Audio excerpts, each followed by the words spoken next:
اعوذ باللہ من الشیطان الرجیم بسم اللہ الرحمن الرحیم یاسین والقرآن الحکیم یاسین والقرآن الحکیم اور قسم ہے قرآن حکیم کی۔ یاسین والقرآن الحکیم، اس سورت کا نام سورت یاسین ہے۔ یہ مکی سورت ہے۔ موجودہ ترتیب میں اس کا نمبر 36 ہے اور ترتیب نزولی میں اس کا نمبر 41 ہے۔ موجودہ ترتیب میں اس کا نمبر 36 اور ترتیب نزولی میں اس کا نمبر 41۔ یہ مکی صورت ہے، 83 آیات ہے اور 5 رکوع ہے۔ اور پہلے کئی دفعہ یہ بات عرض کر چکا ہوں کہ مکی صورتوں کا جو موضوع ہوتا ہے وہ توحید، رسالت اور آخرت۔ توحید، رسالت اور آخرت مکی صورتوں میں زیادہ تر یہ بیان کیا جاتا ہے۔ لیکن یہ مکی صورت ہونے کے ساتھ ساتھ اس کے بارے میں نبی پاک صلی اللہ علیہ وآلہ وسلم نے فرمایا حضرت معقل بن یسار رضی اللہ تعالیٰ عنہ سے کہ اس صورت کو آپ نے فرمایا یہ قرآن پاک کا دل ہے۔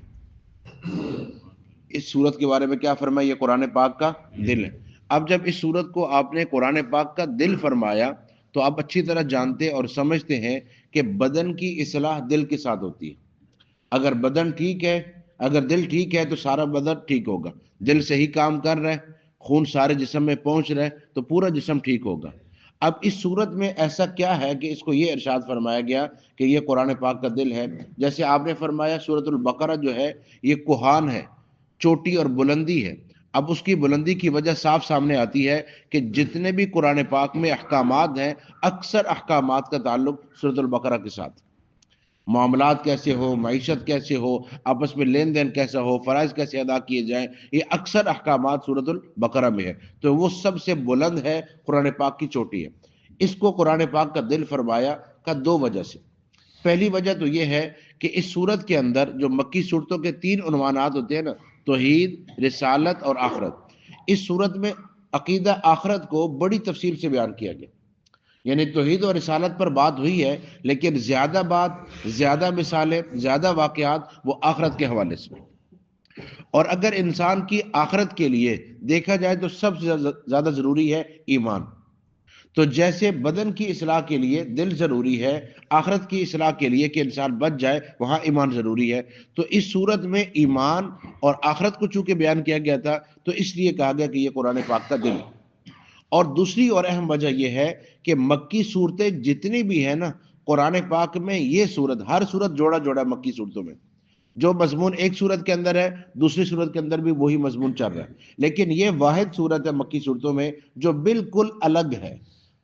تو جیسے آپ دل کو دیکھتے ہیں نا کہ سینٹر سے بالکل ہٹ کے ہے، ایسے اس کو اللہ رب العزت نے تمام مضامین سے چونکہ الگ رکھا ہے اس لیے فرمایا کہ یہ قرآن پاک کا دل ہے۔ اب اس صورت کے حوالے سے اس کا نام اور اس نام کا معنی، پھر اس کے فضائل اور پھر آگے کچھ چیزیں ہیں وہ ذرا سمجھیے گا، چونکہ اس صورت کی بڑی اہمیت ہے نبی پاک صلی اللہ علیہ وآلہ وسلم کے ہاں۔ قرآن پاک کا ہر لفظ ہمارے لیے بہت ضروری ہے اور بہت اہم ہے۔ قرآن پاک کا ہر لفظ ہمارے لیے ضروری اور اہم ہے۔ قرآن پاک کی یہ صورت ہے، لیکن اس صورت کے حوالے سے نبی پاک صلی اللہ علیہ وآلہ وسلم نے فرمایا میرا جی چاہتا ہے میرے ہر امتی کے دل میں یہ صورت ہو۔ میرا جی چاہتا ہے کہ میرے ہر امتی کے دل میں یہ صورت ہو۔ میں اپنے والد کی کہنے پر، ان کی خواہش پر کیا کچھ کر جاتا ہوں، اپنے استاد کی خواہش پہ کیا کچھ کر جاتا ہوں، جو مجھے تھوڑا سا موٹیویٹ کرے میں اس کے کہنے پر کیا کچھ کر جاتا ہوں۔ کائنات میں اگر اللہ کے بعد کسی کے احسانات ہم پر ہے تو وہ کون ہے؟ نبی پاک صلی اللہ علیہ وآلہ وسلم۔ کلمہ ان کی برکت سے، ایمان ان کی برکت سے، قرآن ان کی برکت سے، زندگی کے سارے اعمال ان کی برکت سے، قیامت والے دن ان کی شفاعت پر سہارا۔ جب سب کچھ آپ سے جڑا ہوا ہے تو میں اتنا کیوں نہیں کر سکتا کہ میں سورۃ یاسین یاد کر لوں؟ 83 آیات ہے، اگر ہر روز 2 3 آیات بھی یاد کی جائے تو مہینہ لگ جائے گا۔ جی پریشان نہ ہو، اللہ تعالیٰ توفیق دیں گے انشاءاللہ۔ آپ عزم تو کریں کہ انشاءاللہ یاد کریں گے آپ۔ باقی بھی تو بہت کچھ یاد ہوا نا، یہ بھی یاد ہوگی انشاءاللہ۔ 67 سال کی ایک عورت نے قرآن پاک مکمل کیا گھر میں بیٹھ کے۔ 67 سال عمر ہے اور شوق پیدا ہوا اور قرآن پاک حفظ کیا، اور پھر اپنے گھر میں صرف علماء کو بلایا اور ان کی دعوت کی اور دعا کے لیے کہا کہ میرے لیے دعا کر دیں کہ آج الحمدللہ میرا قرآن پاک مکمل ہو گیا۔ 67 سال عمر، اگر وہ پورا قرآن حفظ کر سکتی ہے تو میں آپ سورۃ یاسین، اور اگر آپ اس نیت سے کریں گے نا کہ نبی پاک صلی اللہ علیہ وآلہ وسلم کی خواہش ہے اور اللہ سے مانگیں گے اللہ میں تیرے حبیب کی خواہش پوری کرنا چاہتا ہوں، اللہ تعالیٰ ویسے ہی توفیق دے دیں گے انشاءاللہ۔ تو آج ہم کریں گے انشاءاللہ۔ پھر اس کے فضائل کے حوالے سے جو چیزیں آپ کے سامنے آئیں گی، تو پہلی بات تو یہ، نبی پاک صلی اللہ علیہ وسلم نے ارشاد فرمایا، ماقل بن یسار رضی اللہ عنہ سے میں نے عرض کیا کہ یہ قرآن پاک کا دل ہے سورۃ یاسین۔ دوسری حدیث میں فرمایا جو آدمی سورۃ یاسین اللہ کی رضا کے لیے اور آخرت کے اجر کے لیے پڑھتا ہے، فرمایا اللہ رب العزت بخشش بھی فرما دیں گے اور اجر بھی عطا فرما دیں گے۔ پھر ارشاد فرمایا کہ جو بندہ اپنے مردوں کے پاس اس سورت کو پڑھے گا ان کے روح نکلنے میں اللہ آسانی فرما دیں گے۔ اچھا، اگر کوئی بندہ مر رہا ہو تو اس کے پاس کیا پڑھنا چاہیے؟ سورۃ یاسین، تو اس کے لیے آسانی ہو جاتی ہے۔ اگر میرا دل مر رہا ہو، میرا ضمیر مر رہا ہو، میرا ایمان جا رہا ہو تو مجھے کیا پڑھنا چاہیے؟ تو زندوں کو بھی فائدہ ہوتا ہے۔ ایسا نہیں ہے کہ صرف مرنے والے کے پاس یہ پڑھا جائے گا۔ فرمایا جو آدمی صبح پڑھتا ہے شام تک اللہ اس کو خوشیاں نصیب فرمائیں گے، اور جو شام کو پڑھتا ہے صبح تک اللہ اسے خوشیاں نصیب فرمائیں گے۔ فرمایا جو جس مقصد کے لیے پڑھتا ہے اللہ اس کا وہ مقصد پورا کر دے گا۔ جب اتنے فوائد ہیں تو مجھے کوشش کرنی ہے کہ انشاءاللہ العزیز اس سورت کی تلاوت۔ اب جو اس سورت کا نام ہے یاسین، اب اس کے بارے میں بعض حضرات کا خیال تو یہ ہے کہ یہ حروف مقطعات ہے، یہ حروف مقطعات، اور آپ کو عرض کیا تھا کہ قرآن پاک کی 29 سورتوں کے شروع میں حروف مقطعات، کبھی ایک حرف آتا ہے قاف صاد، کبھی یہ 2 حرف آتے ہیں جیسے یاسین، کبھی 3 آ جاتے ہیں الف لام میم، کبھی 4 آتے ہیں الف لام میم را، اور کبھی 5 آ جاتے ہیں کاف ہا یا عین صاد۔ کم سے کم 1 آتا ہے اور زیادہ سے زیادہ 5۔ تو یہ خیال ہے کہ یہ یاسین کے حروف مقطعات۔ دوسرا قول یہ ہے کہ یہ 2 الگ الگ لفظ ہے، یا الگ ہے، یا الف، اور سین الگ ہے، اور یہ حبشی زبان کا لفظ ہے اور اس کا معنی ہوتا ہے اے انسان، اس کا معنی اے انسان۔ بعض نے کہا اے رجل، بعض نے کہا اے آدمی، لیکن کہا یہ جو انسان کا معنی ہے یہ زیادہ اہم ہے، اس لیے کہ جب انسان مراد ہوگا تو پھر کامل ترین انسان مراد لیا جائے گا، اور کامل ترین انسان کون ہے؟ نبی پاک صلی اللہ علیہ وآلہ وسلم۔ انسانیت کی اگر معراج دیکھی جائے، کمال دیکھا جائے تو وہ آپ کی ذات۔ تیسرا قول یہ ہے کہ یاسین نبی پاک صلی اللہ علیہ وسلم کا نام ہے، جیسے طٰہٰ آپ کا نام ہے تو یہ آپ کے ناموں میں سے۔ چوتھا قول یہ ہے کہ نہیں، یہ اللہ رب العزت کے ناموں میں سے ہے۔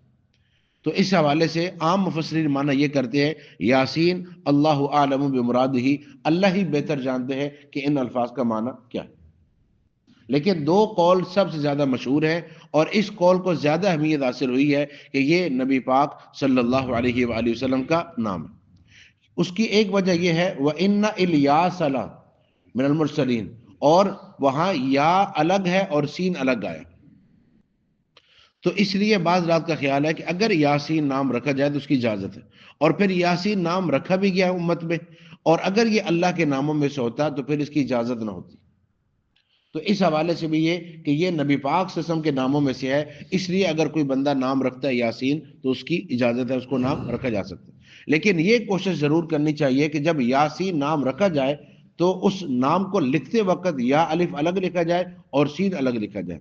یاسین اکٹھا لکھ کر اوپر وہ مد ڈال دینا، اس سے اجتناب کرنا چاہیے۔ قرآن پاک میں جو لکھا ہے وہ یاسین اکٹھا ہے، تو آپ کسی کا نام رکھ رہے ہو تو وہاں یا الگ اور سین الگ ہونا چاہیے۔ پھر ارشاد فرمایا کہ اس سورت کے جو نام ہے اس میں ایک نام آ گیا یاسین، دوسرا اس کا نام ہے عظیمہ، بہت زیادہ اجر دینے والی، تیسرا اس کا نام ہے معمہ، سارے معاملات کو جمع کرنے والی، اس کا نام ہے شافعہ، قیامت والے دن یہ سورت سفارش کرے گی، اور اگر کسی میت کے پاس آپ پڑھتے ہیں تو اس سورت کے پڑھنے سے اللہ تعالیٰ اس کی موت کو آسان کر دیتے ہیں۔ پھر فرمایا اس کا نام ہے مدافعہ، یہ بہت سارے آنے والے جو تکالیف اور پریشانی ہے ان کو دور کر دیتی ہے۔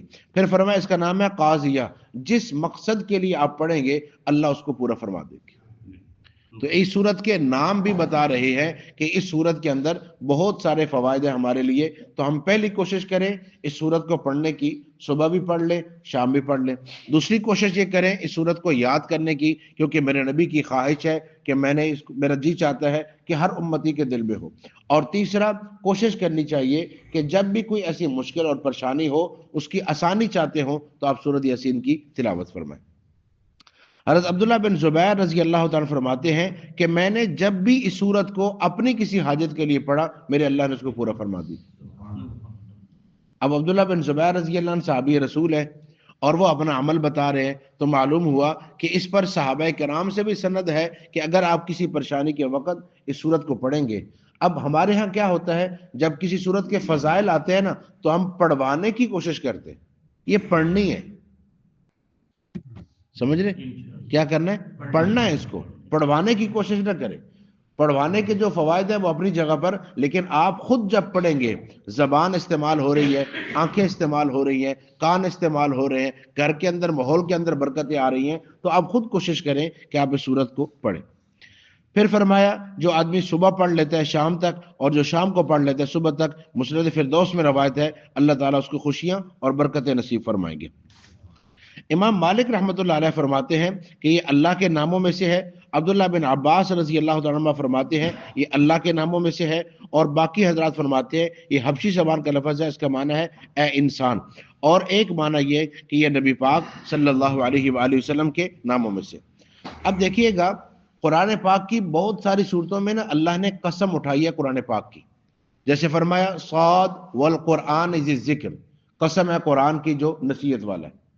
قاف والقرآن المجید، قرآن مجید کی قسم. حامیم والکتاب المبین، کتاب مبین کی قسم. یہ اللہ نے قسمیں اٹھائی ہیں قرآن پاک میں، لیکن جواب قسم نہیں آیا.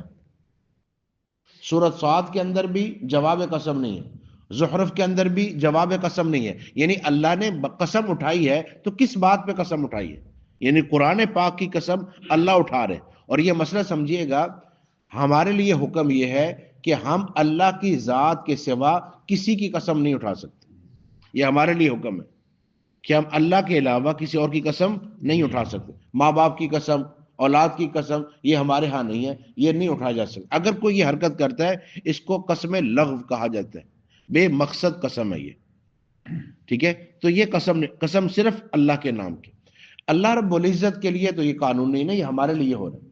تو اللہ رب العزت نے بہت ساری صورتوں میں، سورۃ صاد میں قرآن کی قسم اٹھائی، سورۃ قاف میں قرآن کی قسم اٹھائی، زخرف میں اٹھائی، لیکن جواب قسم نہیں ہے. یہ سورۃ یاسین پہلی سورت ہے کہ جہاں اللہ رب العزت نے قسم بھی اٹھائی اور جواب قسم بھی ارشاد فرمایا. اور جواب قسم آنے سے فائدہ یہ ہوا کہ اب قیامت تک جہاں بھی قرآن پاک میں قرآن کی قسم آئے گی تو جواب قسم وہی ہوگا جو اللہ نے یہاں بیان فرما دیا. پوری محبت سے سنیے گا اللہ نے جواب قسم کیا فرمایا. یاسین والقرآن الحکیم، فرمایا مجھے قرآن حکیم کی قسم ہے. قرآن کس کا کلام ہے؟ اللہ کا. تو اللہ اپنے کلام کی قسم اٹھا کر فرما رہے ہیں جواب قسم یہ ہے، میں نے قسم اس لیے اٹھائی ہے، مقسم علیہ یہ ہے انک لمن المرسلین، آپ میرے رسولوں میں سے ہیں. یہ جواب قسم.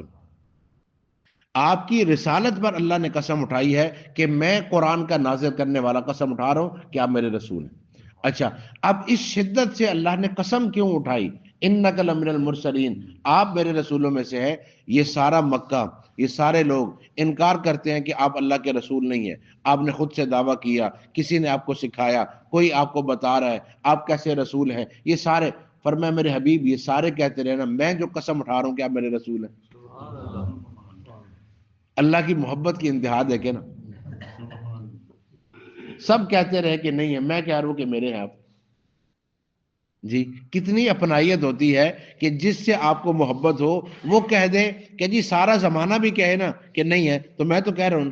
کتنی اللہ فرما رہے یہ نہ مانے مکہ والے، یہ کہتے رہے کہ آپ یہ ہیں وہ ہیں. میں کہہ رہا ہوں انک لمن المرسلین، آپ میرے رسولوں میں سے. علی صراط مستقیم، آپ صراط مستقیم پر ہیں. یہ کہتے ہیں ساحر ہے، مجنون ہے، پر میں نہیں، آپ صراط مستقیم پر ہیں. تنزیل العزیز الرحیم، اور یہ کہتے ہیں فلاں نے ان کو سکھا دیا فلاں نے، پر میں نہیں، آپ پر جو قرآن اترا ہے میں نے اتارا، یہ میری طرف سے اتارا گیا. تو یہ اللہ نے نبی پاک صلی اللہ علیہ وسلم کو تسلی.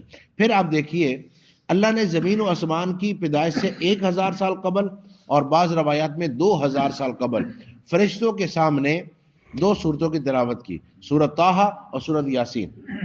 اور اس میں اللہ نے فرمایا یاسین والقرآن الحکیم انک لمن المرسلین، آپ میرے رسولوں میں سے ہے.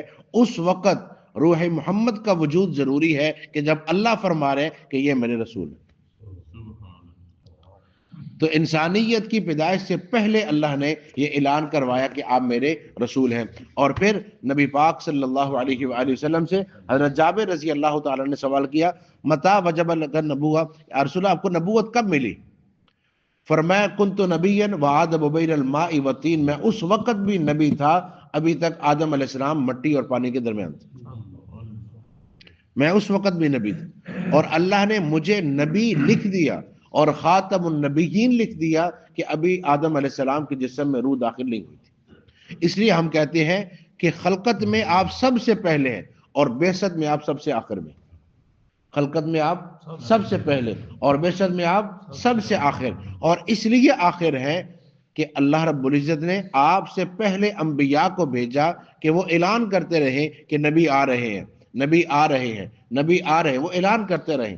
اور پھر آخر میں آپ کے لیے جو ساری کائنات سجائی ہے تو آپ کو لا کر بتایا جائے یہ ہے وہ جن کے لیے اللہ نے 1,24,000 انبیاء کو بھیجا. لما آتیتکم من کتاب و حکمہ ثم جاءکم رسول مصدق لما معکم لتؤمنن به ولتنصرنہ، میں تم سب کو نبوت دوں گا، رسالت دوں گا، کتاب دوں گا، لیکن جب میرا نبی آ جائے گا تم سب نے میرے نبی پر ایمان بھی لانا ہے، ان کی مدد بھی کرنی. گویا کہ سچے انبیاء اگر آپ ان کی موجودگی میں آ جائیں ان انبیاء کی نبوت ختم ہو جاتی ہے، ان کی کتاب اور ان کی شریعت ختم ہو جاتی ہے. آپ کے بعد کوئی جھوٹا اٹھ جائے اور کہے جی میں ہوں، یہ کیسے ہو سکتا؟ تو آپ کے لیے اللہ رب العزت نے یہ ساری قسم اٹھائی یاسین والقرآن الحکیم انک لمن المرسلین، میرے نبی آپ میرے رسولوں میں سے. اللہ سمجھنے کی